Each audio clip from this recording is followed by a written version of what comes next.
Graça e paz a todos. No segundo capítulo, Paulo continua a descrever o caminho que percorreu desde sua conversão a Jesus. Fala do reconhecimento de Pedro, Tiago e João do seu apostolado e cita a discussão que teve com Pedro. 14 anos depois, subi novamente a Jerusalém, dessa vez com Barnabé, levando também Tito comigo. Fui para lá por causa de uma revelação e expus diante deles o evangelho que prego entre os gentios, fazendo-o, porém, em particular, aos que pareciam mais influentes, para não correr ou ter corrido em vão. Mas nem mesmo Tito, que estava comigo, foi obrigado a circuncidar-se, apesar de ser grego. A revelação que Paulo teve não foi citada, mas, pelo contexto, parece ser a separação dos gentios dos judeus. Ou seja, os gentios não precisavam seguir as tradições judaicas, como a circuncisão, a abstenção de alguns alimentos e a guarda do sábado. O apóstolo cita Tito como exemplo, pois andava com ele mesmo sendo um incircunciso.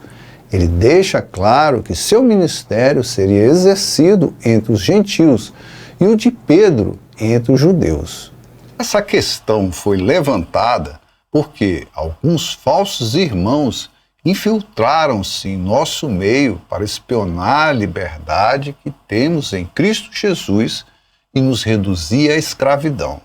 Não nos submetemos a eles nem por um instante, para que a verdade do Evangelho permanecesse com vocês.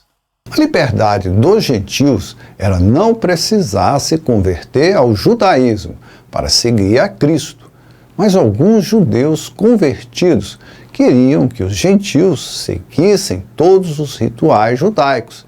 E isso está acontecendo também nos dias de hoje, pois há muitas denominações que acham que devem seguir essas tradições. Há até uma que construiu um templo faraônico e o batizou como Templo de Salomão. Para mim, aquilo é um grande desperdício de dinheiro que poderia ajudar os necessitados, além de ser um grande circo, porque se transfiguram de judeus, mas são gentios. Quanto aos que pareciam influentes, o que eram então não faz diferença para mim. Deus não julga pela aparência. Tais homens influentes não me acrescentaram nada. Pelo contrário, reconheceram que a mim havia sido confiada a pregação do Evangelho aos incircuncisos, assim como a Pedro aos circuncisos. Pois Deus, que operou por meio de Pedro como apóstolo aos circuncisos, também operou por meu intermédio para com os gentios. Infelizmente, vivemos em um mundo de aparências. Nele, valemos pelo que temos e não pelo que somos. Quantos no nosso meio têm a aparência de homens santos, mas são podres por dentro. São cheios de ódio, soberba e ganância. A verdade é que são piores que os ímpios. Deus os vê como realmente são e dará a eles o que merecem. Paulo se decepcionou, pois acreditava que os homens que tinham influência entre os judeus poderiam ajudá-lo, mas não fizeram nada. Pelo menos reconheceram o seu apostolado, que seria exercido também entre os gentios.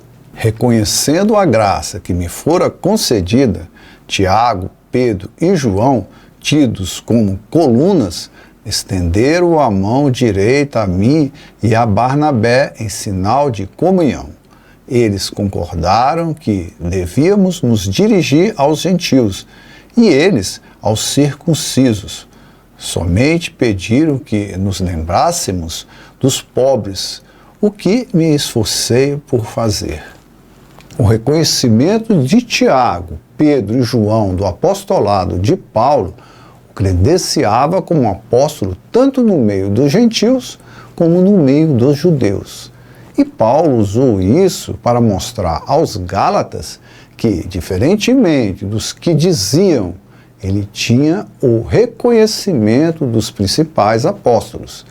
Pena que a recomendação de Pedro para Paulo lembrar-se dos pobres não está sendo seguida nos dias de hoje, pois se preocupam com dízimos, ofertas para enriquecerem e se esquecem dos pobres. Quando, porém, Pedro veio a Antioquia, enfrentei-o face a face, por sua atitude condenável, pois antes de chegarem alguns da parte de Tiago, ele comia com os gentios. Quando, porém, eles chegaram, afastou-se e separou-se dos gentios, temendo os que eram da circuncisão. Os demais judeus também se uniram a ele nessa hipocrisia, de modo que até Barnabé se deixou levar.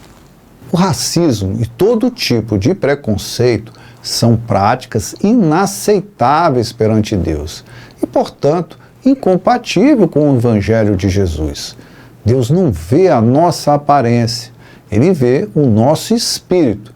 E o espírito não é preto ou branco, baixo ou alto, gordo ou magro.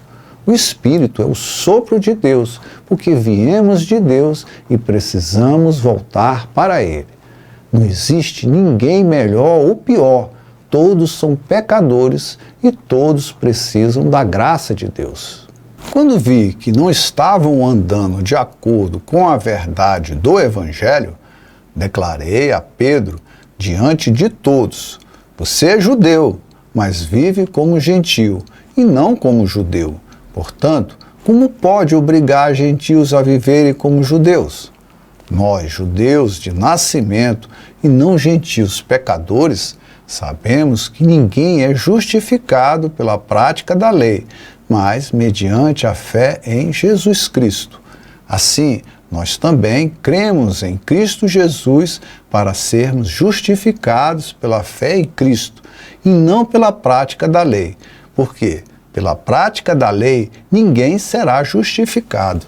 Essa atitude de Paulo repreender Pedro publicamente mostra-nos que não devemos aceitar o que é errado, mesmo quando o que erra seja um líder importante. A atitude de Pedro foi repreensível, pois colocava os gentios como inferiores aos judeus e criava ressentimento entre os gentios. Esse ressentimento poderia afastá-los do Evangelho de Jesus, e Paulo mostra que tanto os gentios como os judeus creram em Jesus, e isso bastava para a salvação, pois não era porque não tinham a lei que os faziam inferiores, pois a lei não salva ninguém. Se, porém, procurando ser justificados em Cristo, descobrimos que nós mesmos somos pecadores, será Cristo então ministro do pecado? De modo algum. Se reconstruo o que destruí, provo que sou transgressor, pois por meio da lei eu morri para a lei, a fim de viver para Deus. Fui crucificado com Cristo. Assim, já não sou eu quem vive, mas Cristo vive em mim. A vida que agora vivo no corpo, vivo-a pela fé no Filho de Deus, que me amou e se entregou por mim. Não anulo a graça de Deus, pois, se a justiça vem pela lei, Cristo morreu inutilmente. Os judeus acreditavam que a salvação vinha pela lei. Paulo mostra que, se a salvação vinha pela lei, Jesus teria morrido em vão e a crença deles era inútil. Para não nos perdermos, precisamos entender, primeiramente, que os judeus tinham 613 leis, que para eles tinham o mesmo peso, pois vinha de Deus. Querer que os gentios se circuncidassem implicava conversão ao judaísmo e assim teriam de cumprir também as 613 leis. Isso não tinha sentido para Paulo, porque não acrescentaria nada aos gentios, pois a salvação vinha da fé em Jesus e não do cumprimento daquelas leis. Aqui preciso fazer uma observação. Os gentios não precisam cumprir as 613 leis. Precisam entender que, pela lei do amor, não podem fazer mal algum a ninguém. Logo, os 10 mandamentos, menos o sábado, precisam ser observados, porque se amamos o nosso próximo, não o roubamos, não o matamos e não o traímos. Chegamos ao fim de mais um estudo bíblico. Espero vocês no próximo. Se gostaram, compartilhem, deem o seu like para que esse vídeo possa alcançar mais gente. Seja um semeador da palavra de Deus. Fiquem na paz do Senhor e que Deus abençoe a todos.